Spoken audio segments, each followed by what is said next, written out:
When Bill asked me to speak on this topic about life-work balance and managing a successful business, I thought, really? In 15 minutes? Okay, I'll give it my best shot. So I'm going to just offer some suggestions for some things that help me to stay into balance. And balance means a lot of things to a lot of people. And a lot of times customers come to me because they have something very out of balance in their, maybe they're working 80 hours a week and they don't like it anymore and they don't know how to get off of that track. So you may be in a position where you think, what is life work? What do you mean? What are you talking about, life works balance? I can't keep my head above water, whether it's financially, physically, emotionally, spiritually, lots of different things. So one of the things that we focus on is emotional intelligence. Many people say, I kind of get what that is, but I'm not 100% sure what it is. To kind of demystify it, it's 4 basic components. And the first one is really being self-aware. We tend to rush past this because we don't often like what we feel when we're self-aware. We might come up against a tremendous amount of fear or anger or something, and we want to rush past that. And one of the ways we do that is to rush past it in our head, rush past it to trying to get to a solution really quickly, and sometimes that isn't the best way to do it. So being self-aware may mean that the first thing I notice is, am I in fear? Or am I in a space of curiosity and compassion? And when we're in curiosity and compassion and we're really self-aware, we're asking ourselves questions like, what am I feeling? What do I want? And we're listening to all the different voices that have to do with that. When we're not in that sense of empowerment, we may be feeling a little bit like a little kid.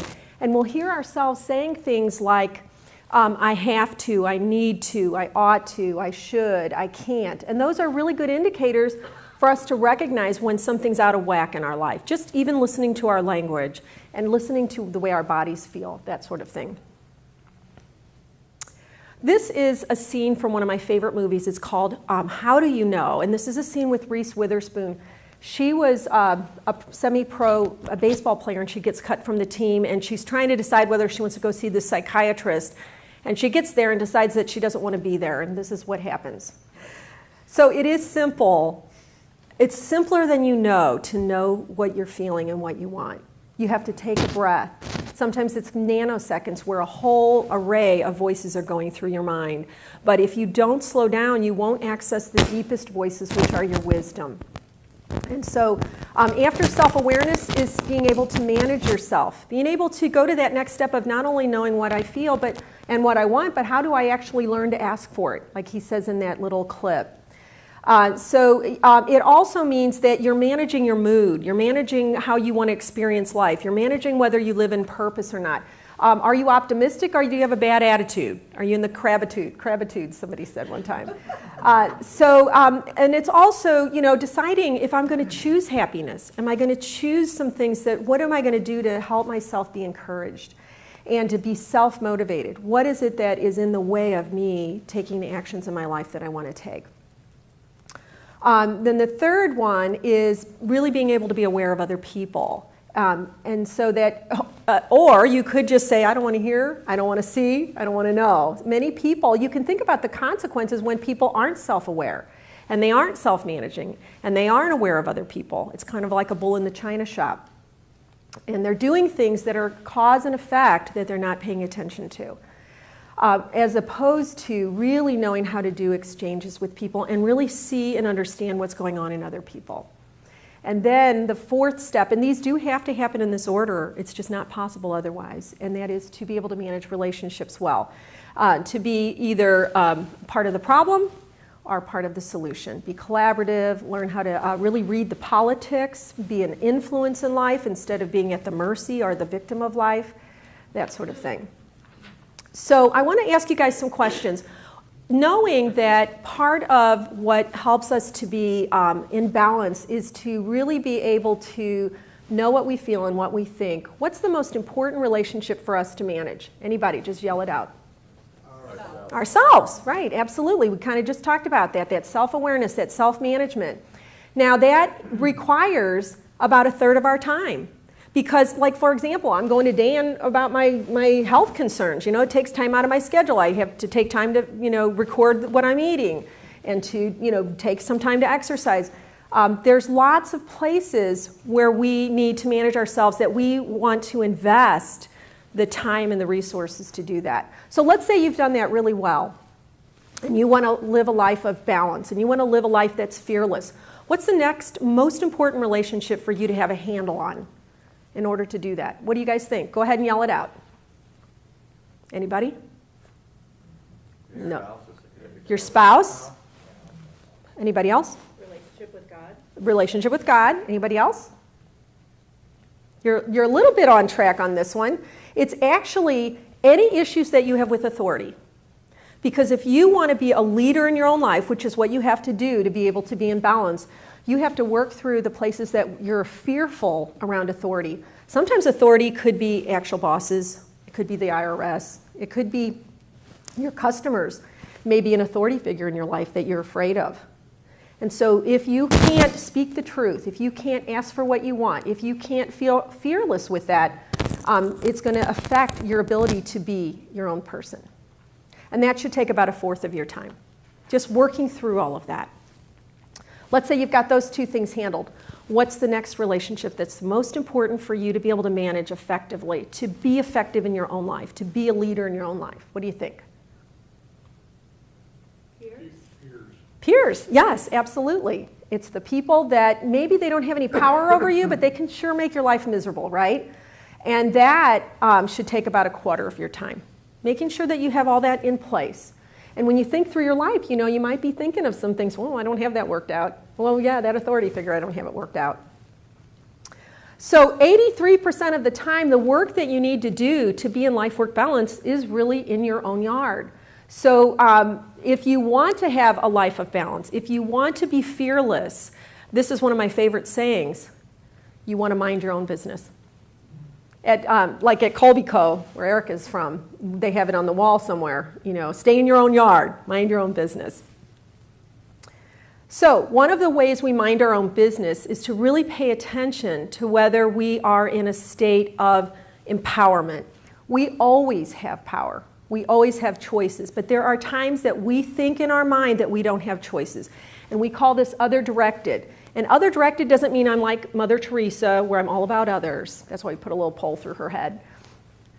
Other-directed means that I'm feeling those feelings that have me saying, I have to, I need to, I ought to, I should. And when we're in that state of mind, we are going to react to things as opposed to respond, because we're going to do something in a more of a knee-jerk manner. These authority figures that we think we have to answer to might not even be alive anymore. They may be people that are in our head that says, if you do this, you're going to go you know where. Or it might be something our parents said that scared us. Or it could be real authority figures that we're facing. When we're in this mindset, one of the ways we can react is to resentfully comply. And there's a lot of information out there that shows about 55% of the population lives in this state of mind frequently. And when we are in this state of mind, we don't feel responsible for tasks that are in front of us. We don't feel responsible for relationships that are involved with us. We don't feel responsible for the outcomes and the effects that we're creating. It's a blind spot in addition, which is a bad place to be, because there's no sense of ownership. And we actually look and feel like a victim. You hear it when people say things like, oh, I have to go to work tomorrow. Oh, I have to go to that family party. Oh, I have to do this thing. Or I really should lose weight, or whatever. It's that place of resentful compliance. Another way we often react is to rebel and resist. And when we do so, we're again not feeling ownership for tasks, relationships, and outcomes. And we're actually kind of mean-spirited. Quick example, I dated this guy. He didn't wear a safety belt. My father didn't wear a safety belt, but I knew why my father didn't. This guy, I asked him, just out of curiosity, why don't you wear your safety belt? And he said, I'm not letting the government control me. I said, the government isn't even in the car with us. So he was really a person that was not in freedom, wasn't considering the consequences to himself or his children, because he was a divorced father of a couple kids, wasn't feeling responsible for any of those, even the dynamic he was having with me about being so mean-spirited about it all and childish about it all. So that's kind of where it's really important to pay attention. So about 71% of the population is over on that side. People that are self-directed frequently are people that remember that I always have choices. no matter how bad the conditions or circumstances are that I face. They're slowing down, even nanoseconds, to ask, what am I feeling and what do I want? And when they do, they might say yes to things, they might say no to things, or they might come up with other options that aren't yes or no, that allow them to align with a decision that works for them. They're also considering all the, well, first of all, on the surface, a compliant behavior and a yes look the same. Yes, I'm wearing my safety belt. Yes, I'm cleaning my room. Yes, I'm doing this activity. But in one, you're going to be doing it with a rancor and often a mediocrity. The other, you're doing it from choice. You're 100% aligned with it. Same with your no. Rebelling feels very different than just saying no to something. So when you're in that state of empowerment, you're thinking through the consequences, you're accepting all the positive and negative consequences, you feel ownership for what you're doing, and your behavior is accountable. And what we mean by that is that your beliefs, your attitudes, your responsiveness, your feeling about ownership, and all of that is in alignment. And you are a fully engaged person. You're a person that people can count on. They can tell by your tone, your body language, everything, that you mean what you say and you say what you mean and you follow through. So last couple things I want to say is that when you find yourself in this place of fear, like I recently had an experience of this with a client where we were negotiating a really huge proposal. And I went to the place of, what if I lose it, if I lose this proposal, if I don't do what this person wants? And I could tell I was in this space. So what got me out of it was to go back to my purpose and the reason I exist. And some of the purposes are things like, I want to create confidence and shine. That's Colby Coe's. My personal one is the one about helping people have a life they love. And that includes me. So I went back to that purpose. And then I went to my values. And one of the values I had to draw upon to help myself be courageous was my leadership. And I believe leadership is power within, not power over and not power under. And I was getting ready to do power under with this client. I could feel it. So I always use those, my purpose and my values, to help myself come back to balance within myself and to come back to balance with other people and to create the success that I want rather than operating from fear. So I think that's my time. I wanted to just ask for your questions now. Anybody have any questions? Judy, what have you found to be, I know there are a lot of different things that you have to do. Is there any one, back to the question that was asked in your video there, is there any one thing that you have found most common with people that keeps them from accomplishing this? I think part of it is that when things are discouraging for people and they have such negative feelings going on with themselves, they're so uncomfortable with that it's that rushing to a solution that is the most common problem.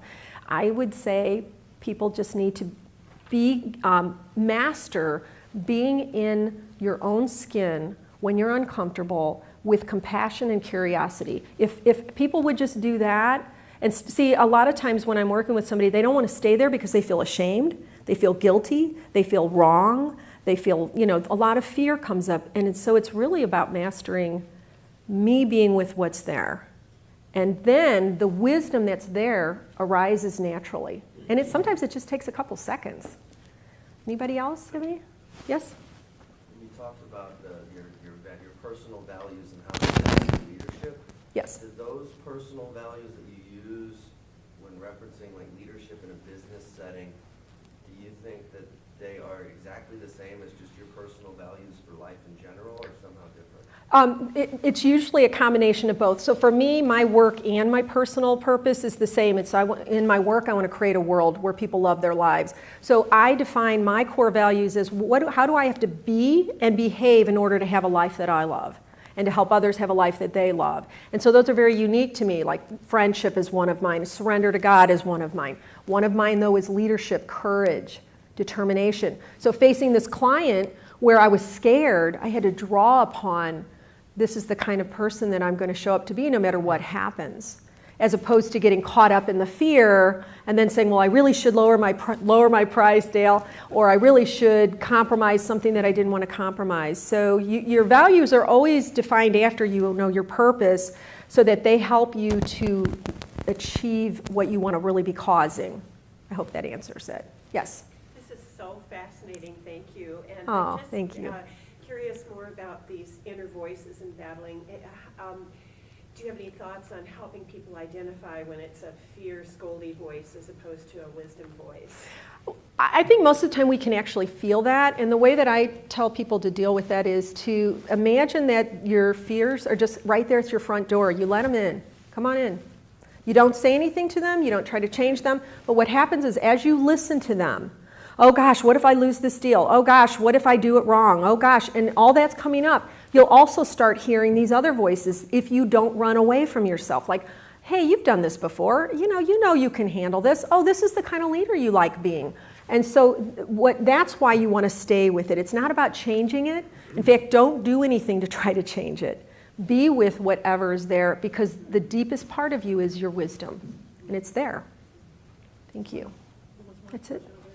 I was just going to ask, did you win that deal? I'm still in the process of it, but I'm feeling really balanced and whole because of the way that I'm communicating, because it's all about my inner change first, and then it reflects in the outer.